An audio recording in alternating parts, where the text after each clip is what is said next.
আসসালামু আলাইকুম ওয়া রাহমাতুল্লাহ। প্রিয় বন্ধুরা, আশা করি আপনারা সকলেই ভালো আছেন। আজকের ভিডিওতে আমরা শিখে নেব বুক ব্যথা ভালো হওয়ার আমল।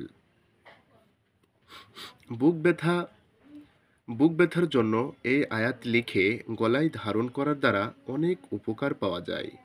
আয়াতটি হলো আফামাং শারাহাল্লাহু আফামাং শারাহাল্লাহু সদরহু লিল ইসলাম। ২ নম্বর আমল হলো ৭ বার এই আয়াত জমজমের পানির উপর পড়ে রোগীকে পান করাবে।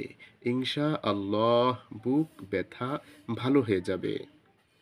ওয়াশিফাউল লিমা ফিস সুদূর। আয়াতটি হলো ওয়াশিফাউল লিমা ফিস সুদূর।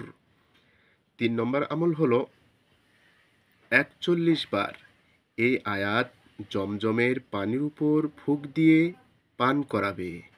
ইনশাআল্লাহ বুক ব্যথা ভালো হয়ে যাবে। এটি পরীক্ষিত আমল।